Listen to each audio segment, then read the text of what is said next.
Dominique Ick Lessont and the Dragon Knight, Dominique Ick Lessont, Book 1, written by Eric Tripp, narrated by Aaron Landon. Chapter 1.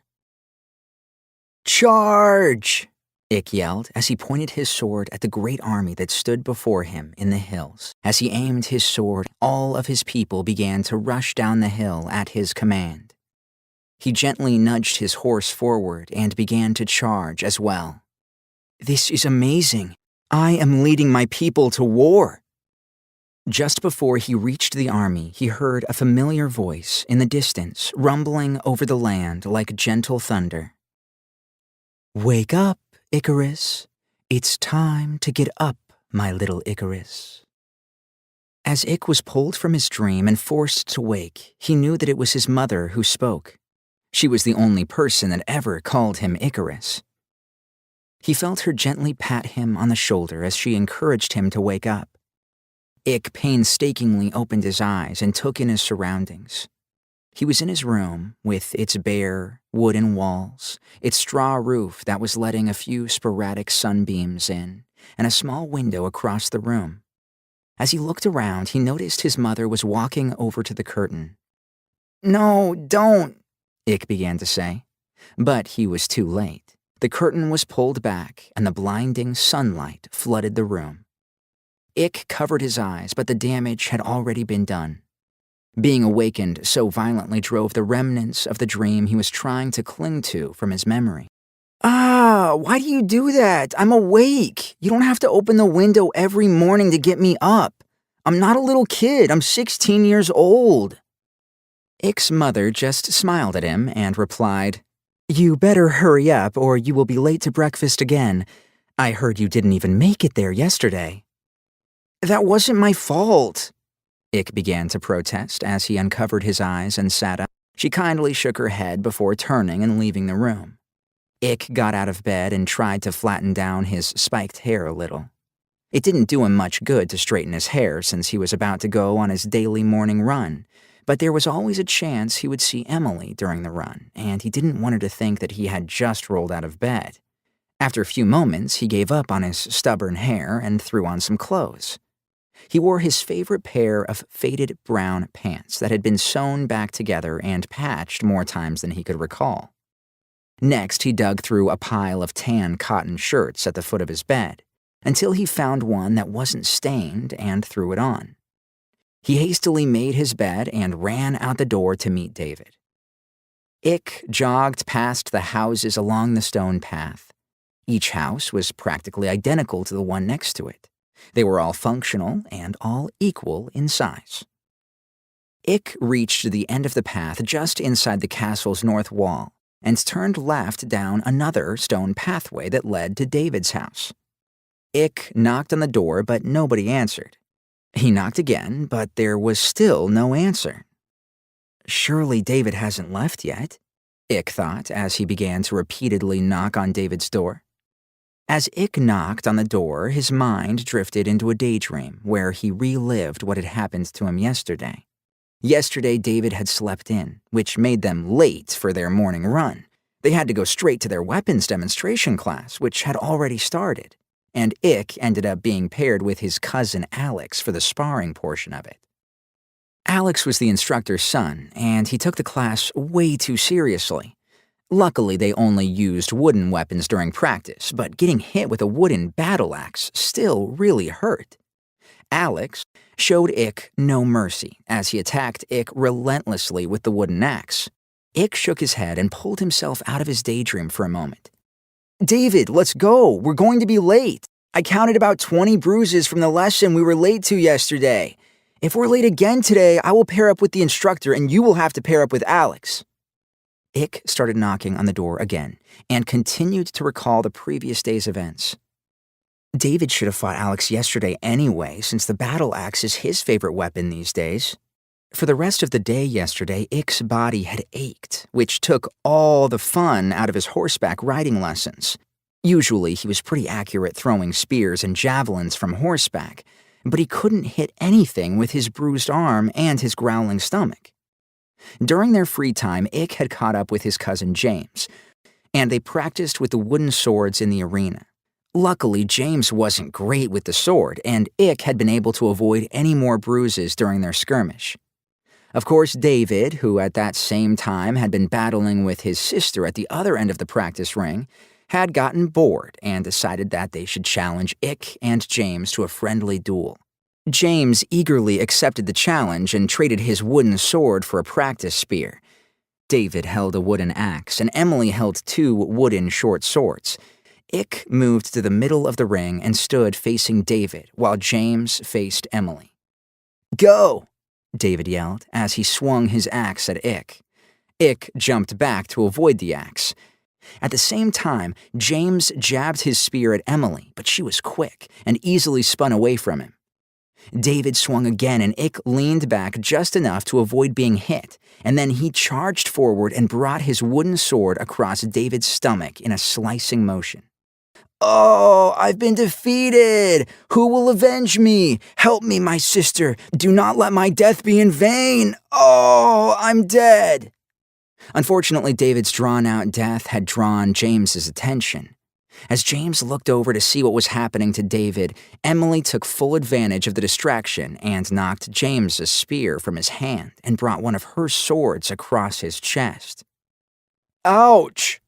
You didn't have to hit me so hard." "You're dead. You can't talk, and you have to fall down now." Reluctantly, James sat down and started to grumble to himself. Emily stepped over him and approached Ick. She took a wide swing at Ick with the sword in her right hand, which Ick easily blocked. Then she stabbed at Ick with the sword in her left hand. The blunt point of the wooden sword jabbed him in his right arm, just below the shoulder. Ick jumped back and switched his sword from his right hand to his left. "You're as good as dead now without your right arm." Knowing that any taunt he might throw back would sound stupid, Ick just smiled and remained silent. Emily attacked again, this time with a wide swing from her left. Ick blocked her attack. This time he was ready for the second jab that would come from the sword in her right hand, so Ick jumped back to avoid it. Ick then raised his sword and swung down at Emily. She crossed her 2 swords above her head and stopped Ick's swing. He drew back and waited for Emily to retaliate. With the sword in her right hand, she jabbed at Ick, and he was able to knock her sword aside and returned a slicing blow to her right arm. She dropped that sword and then stabbed at Ick with the sword in her left hand. Ick blocked again and stepped back. He had decided to let her win, but he had to make it look like she had won on her own. Although he had to admit that she was almost good enough to beat him without help. Ick ducked, dove forward, and swung his sword, connecting with her right leg. She immediately took her weight off that leg and swung a sword down on Ick's left arm. Ick was now armless in their duel, so he dropped his sword to the ground. Emily then unexpectedly leapt off of her remaining leg toward Ick and landed on him, pinning him to the ground. Ick lay on his back, and Emily was now on top of him. For a moment, he looked into her light brown eyes and wasn't sure what was going to happen. Then he noticed that she was smiling. Ick smiled back nervously. Emily then slowly and gently brought her sword across Ick's throat. "You're dead. It was a good death." "Great job, sis," David said while helping her to her feet. James helped Ick to his feet as well, and the 4 of them picked up their weapons and put them back against the fence of the arena. "Tough luck, buddy, getting beat by a girl and all. Let's get some lunch." The 4 of them walked back to the castle courtyard for lunch. As soon as they went through the castle gate, Emily saw a couple of her friends and went to sit with them. After enjoying lunch with his friend and cousin, Ick started to examine and show off the new bruises that were forming on his arms. "What's that big one on your shoulder from?" "That one came from Alex after you made us late to class this morning. It happened right as we started." "Oh, sorry." "That's all right, I'll live." After they had cleaned up the table, the 3 of them went their separate ways to find their parents. It was harvest time, and today Ick's parents were assigned to help gather the crops. Every day after lunch, all the kids were supposed to find their parents and help them with the chore they were assigned with. Some days he would help them plant, weed, or harvest the crops. Other days they would hunt, fetch water, or find firewood for the great fire. Occasionally they would finish their chore early, and Ick's dad would show him things he had brought over from the old world, or tell him stories about the home they would have had if they had not been forced to leave. Ick loved to see these treasures and hear the stories about how certain weapons were presented to his ancestors because of great deeds they performed, about the painting they had of his great-grandfather, or about the old uniforms that were hidden away in the chest in his parents' room for safekeeping. After chores came Ick's favorite part of the day. Every day, when the sun starts to set, everybody comes in for supper at the castle courtyard. They all gather around the great fire and listen to the storyteller while they eat. The storyteller talks about religion, great wars of the past, heroes, fables, and stories about their family in order to keep their memory alive. It doesn't matter what the story is about. Ick just enjoys that time of the day for the sake of hearing great stories. That night, the storyteller, Ick's great-uncle, who had been given the duty of preserving these tales and their family history, shared the tale of how their people had come to arrive in this world. There once were two families that joined together in pursuit of a common purpose. They sought freedom from a terrible tyrant king named Kazmar Yorick, who ruled their land. People called Kazmar the Destroyer of Peace. He would do terrible things like order his soldiers to steal children from their homes. He would tax his people until there was nothing left to survive on. And he would kill anybody who opposed his methods with absolutely no thought or remorse. The king asked these two families to perform an unspeakable act. Because they feared Kazmar Yorick, they told him that they would perform this act, although they never intended to. The two families quickly worked together to find a ship, which they used to escape that evil land. Before the king knew that he had been deceived, the two families had sailed away, along with their servants and close friends. They sailed over the sea for weeks, with no idea where they were headed. The storyteller paused to make sure the crowd was still captivated by his story, and when he saw the children's eyes were wide with anticipation, he continued. While they were at sea, the heads of the households began to bicker with each other. Each man blamed the other for leading them to their doom in the middle of the ocean. Neither of them had sailed before, and neither of them knew where they were going or how to navigate. As they continued to sail, their anger grew and festered. Their food and water supplies were low, and so were their spirits.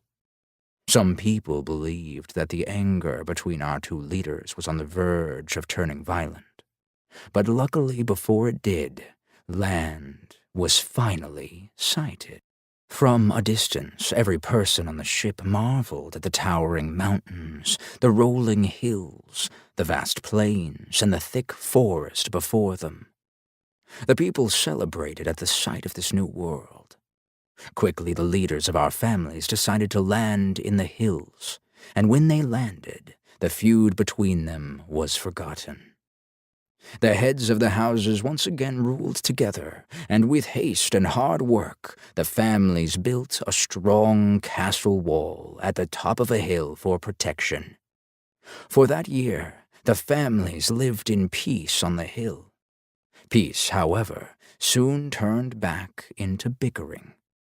The two leaders began to fight and argue once again, and this time they argued about how to lead their people in this new world. Ick's mother leaned over to whisper in Ick's ear. "You were born during that year when we lived in the hills." One night, the two leaders argued, and one of them drew their sword. Nobody knows who attacked first, but the feud became bloody that night, when our leader, Dominique Ick Lessont, was slain by Lord Brian Lancia. Ick's mom leaned over and whispered into Ick's ear again. "Dominique Frederick was your grandfather, and he was a great man. That very night, our people fled in fear from the castle on the hill. Dominique Frederick's wife, Anna, led us safely to the plains. Here we began building our new lives and our own walls for protection. This castle took many years to build, and we all had to sacrifice so much to make this place our home. Now it is up to each and every one of us to defend it. It is up to each of us to honor the sacrifices our families have made. This is why each person begins their training on their 8th birthday, and the feud between our leaders is why there is tension between the Lancia family and ours. If the Lancias ever decide to attack us, we will be ready for them. The storyteller finished before dabbing tears from his eyes with a dirt-stained handkerchief. When the crowd began silently walking to their homes, Ick followed his parents to their house. He knew that tomorrow would be just like today had been. This had been his routine for the last 8 years of his life, and now he understood why. As he walked back to his home, he looked around at his friends and family and smiled. He loved his home and his life and couldn't wait to do it all again tomorrow.